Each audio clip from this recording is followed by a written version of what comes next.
La aprobación del proyecto de ley de justicia laboral coincide con la proximidad de la celebración del Día del Trabajador. El ministro del ramo, Carlos Mars Carrasco, ha revelado que si no existe objeción parcial, la iniciativa podría ser sancionada favorablemente por el Ejecutivo justamente el 1 de mayo, como ha dicho, un homenaje a los trabajadores ecuatorianos. Este 1 de mayo, como se prevé, será combativo, o asistiremos tal vez a un momento en donde la dirigencia sindical está claramente dividida, incluso en función de la conveniencia de este proyecto de ley. Estas interrogantes las vamos a analizar en nuestra primera entrevista de hoy.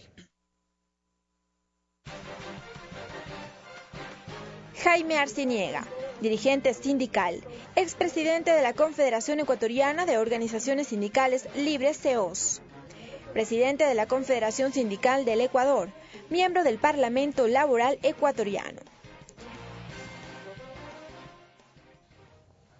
Don Jaime, qué gusto que esté con nosotros. Gracias por acompañarnos. A ustedes la gentileza de invitarme. Bienvenido, así es. ¿Cuál es la lectura que se hace desde el Parlamento Laboral Ecuatoriano respecto del documento finalmente aprobado por la Asamblea Nacional en torno al proyecto de ley de justicia laboral? Bueno, a fuerza de reconocer los méritos que tiene, pero también de las otras, evidentemente hay temas de los cuales trasciende la importancia que tiene la aprobación de esta ley en la Asamblea.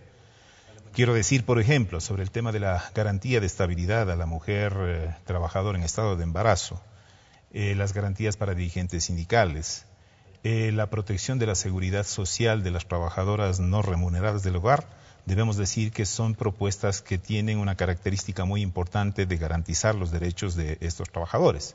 Pero también a fuerza de decir la verdad tenemos una cantidad de temas que preocupan a la organización sindical, particularmente en lo que tiene relación a la intromisión respecto de la autonomía que las organizaciones sindicales tienen dentro del marco del convenio 87. Me estoy refiriendo particularmente a la elección de los dirigentes sindicales por parte de aquellos que no son parte de la organización sindical. Porque se supone que el espíritu de esta norma es evitar una suerte de perpetuidad de determinados personajes al frente de los sindicatos. Mire, quizá el espíritu con la que se maneja sea ese, pero yo podría también señalar, por ejemplo, si van a elegir a la directiva de Alianza País, no podrían entonces convocarles a elegir al Partido Social Cristiano, Madera de Guerrero o cualquier otro partido. O sea, la lógica está en función de quienes pertenecen a la organización gremial, cualquiera que sea, puede ser empresarial, de trabajadores o de cualquier otra índole. Los convenios internacionales señalan la autonomía de la organización y tiene que basarse en el contenido de los estatutos que rige a la organización. Aquí, ¿qué es lo que se está planteando? Que quienes, además de los trabajadores afiliados o agremiados en el sindicato, intervengan en la selección. Mire, efectivamente, porque se entiende que una organización sindical tiene afiliados. Otros trabajadores no están afiliados, pero tampoco se les prohíbe de ninguna manera que no puedan pertenecer a la organización. Puede prestarse para manipulaciones del sector empresarial de pretender tomarse la directiva con trabajadores que no están en la organización sindical. Por eso es que el convenio, quienes establecieron en su momento, tiene conceptos muy claros de lo que significa la autonomía de la organización basada en el estatuto, que además es aprobado por los organismos del Estado. Entonces, es una de las preocupaciones que tenemos, pero así también podemos señalar, por ejemplo, el tema de las garantías que se tenía en la previsión del 40% que por norma constitucional tiene que establecerse para la seguridad social. La seguridad social en sí determina en su concepción que son recursos que tienen irse captando en el tiempo porque tiene una característica de previsional, es decir, prever el futuro para garantizar el pago de las pensiones y de las atenciones médicas a sus afiliados, en este caso en la seguridad social. Pero no nos olvidemos, al margen de reconocer que hay un tema importante en lo que hace relación a la afiliación a la seguridad social de la mujer no remunerada del hogar, pero indistintamente de aquello, tenemos que decir que ya de por sí los trabajadores que estamos afiliados a la seguridad social estamos yendo más allá de la cobertura que le corresponde al Estado. Y me estoy refiriendo, por ejemplo, que la atención médica a los hijos de los trabajadores afiliados hasta los 18 años está generando dificultades económicas en el tema de la salud, por ejemplo.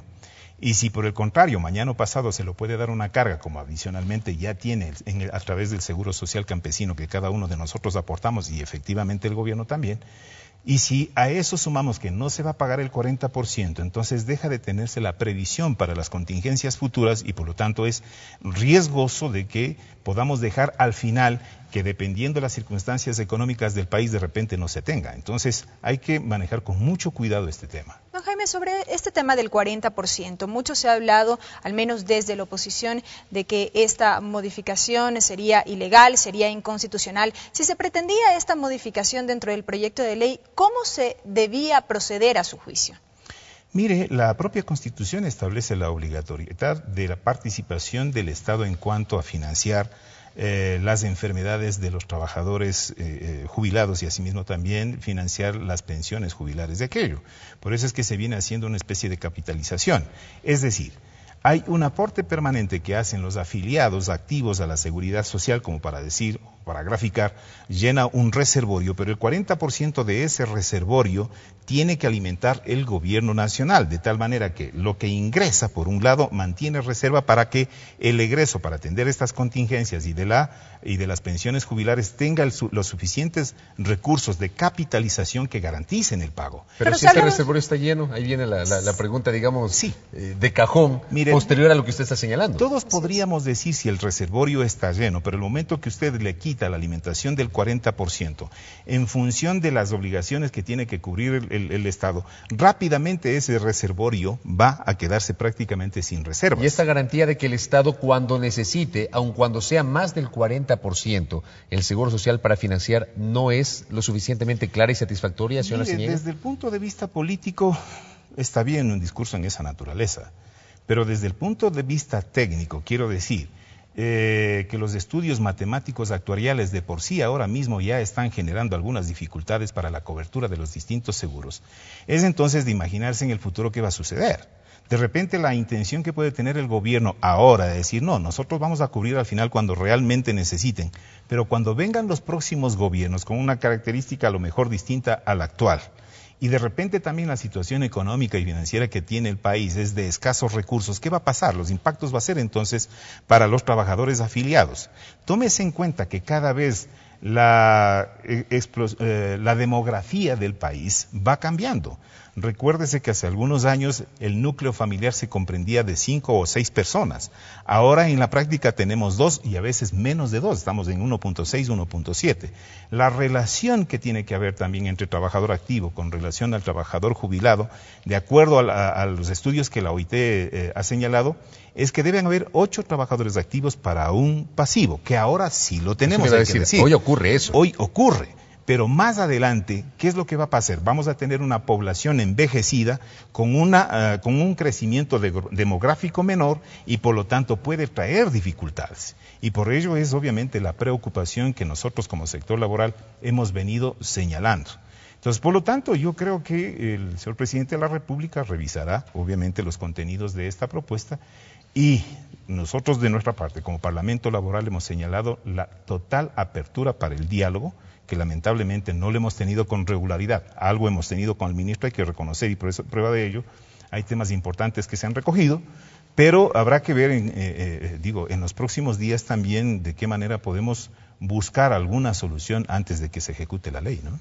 A su juicio, señor Arciniega, ¿cómo podría o cómo incidirá ya la aprobación de este proyecto de ley, toda vez que estamos a las puertas de conmemorar el Día del Trabajador el próximo 1 de mayo, en donde ya desde distintos sectores se han convocado movilizaciones? ¿Y cuál va a ser en este caso también la participación del Parlamento Laboral Ecuatoriano? Yo creo que los impactos que tiene ya la resolución de esta Asamblea ya tiene de por sí un impacto. Porque hay alrededor de 3 millones, un poquito más, de afiliados que se sienten afectados con una decisión eventual de desaparecer ese 40% de aportes que se venía dando. Eso de por sí ya tiene un impacto. Por otro lado, los jubilados, que son alrededor de 400 o 420,000, también tienen preocupación y ya tienen su impacto. En el sector público, cuando se hace referencia a que las indemnizaciones para acogerse a la jubilación o retiro voluntario o despido, ya no se está calculando en función del salario básico del momento, sino se va a calcular en función del salario básico del 2015. Es decir, de aquí a 5 o 10 años va a seguir rigiendo el salario del 2015 y por lo tanto tiene una característica regresiva y no progresiva, como dice la Constitución. El tema de las utilidades, cuando se reduce, aunque se señala que, inclusive en la propia Constitución, que las utilidades se repartirán en función de lo que se establezca en la ley, bueno, las utilidades eran mayores a los 20 salarios básicos que está señalando ahora. Antes tenían 30, 40 o así, indistintamente de la rentabilidad que la empresa tenía. Entonces, cuando a usted le bajan, también tiene una actitud regresiva y eso va a tener un impacto político también. Entonces, yo creo que hay temas que no se están analizando, digo, desde el punto de vista político, de los impactos que pueden tener inclusive en perspectiva de las próximas elecciones, y creo que hay necesidad de revisar y reconsiderar. Por lo tanto, sí, hay preocupación, el Parlamento Laboral, debemos decirlo. No vamos a estar en la marcha del Frente Unitario de Trabajadores porque no compartimos, nosotros somos gente que fomentamos y alentamos el diálogo. E igualmente no vamos a estar con la movilización que seguramente hará el gobierno nacional. Nosotros nos mantenemos dentro del marco de la autonomía. ¿Pero van a hacer ustedes movilización o no? No, vamos a hacer una concentración para presentar una propuesta desde el ámbito de la visión política de los trabajadores y particularmente en el ejercicio y el derecho que tenemos como ciudadanos de presentar una reforma a la Constitución por la vía del referéndum. Es decir, que recogeremos las firmas que sean necesarias de acuerdo con la ley para entrar en un debate público, un debate político, que permite entonces que bajo la iniciativa ciudadana podamos plantear entonces a la población ecuatoriana para corregir. Entre ellos está el tema de la estabilidad, como dije, para todos los trabajadores, no solamente para las trabajadoras en estado de embarazo y de dirigentes sindicales. En el otro tema está las garantías y las obligaciones que debe tener el Estado ecuatoriano para asignar los recursos para mantener las reservas de la seguridad social para estas contingencias, entre otros temas que iremos analizando. Señor Arciniega, gracias por el tiempo. A usted, muy gentil. Jaime Arciniega, quien es parte del Parlamento Laboral ecuatoriano, ha estado con nosotros para efectivamente una reacción respecto del texto del proyecto de ley de justicia laboral y reconocimiento del trabajo en el hogar, que ya está en manos del Ejecutivo para su sanción favorable o veto parcial o total. Una pausa. TVL Noticias llega a sus hogares por la señal de la televisión legislativa a través de sus canales 42 en Quito, 22 en Guayaquil y 27 en la ciudad de Cuenca. También por internet en vivo.asambleanacional.gov.es.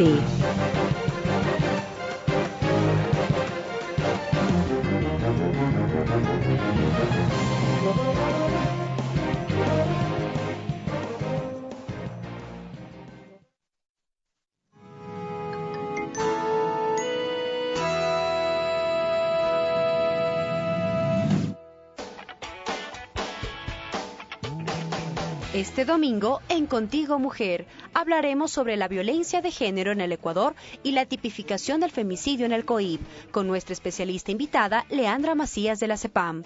No te lo pierdas, este domingo a las 8:30 de la mañana por la señal de la televisión legislativa, porque tus derechos deben ser respetados. Televisión Legislativa presenta los días lunes, miércoles y viernes un espacio de diálogo democrático y participativo. Soy Nancy Monteros y les invito a que juntos compartamos este espacio de diálogo sobre los distintos temas de actualidad. Diálogo con Nancy Monteros. Véalo desde las 13 horas por Televisión Legislativa. Diálogo, un espacio para todas las voces. Ahora que la Asamblea va a la calle, hoy más de 130 jóvenes de todo el país hemos venido a la Asamblea. Entendimos la diferencia entre el viejo Congreso y esta nueva Asamblea. Me motiva saber que hoy la Asamblea está tratando la reforma que incluye a las amas de casa al sistema de seguridad social. Después de 80 años, al fin tenemos un nuevo Código Penal. Queridos jóvenes, bienvenidos a la Asamblea Nacional. Quienes estén de acuerdo en que la Asamblea vive una nueva época y que los cambios son notables, pueden votar. Presidenta, por una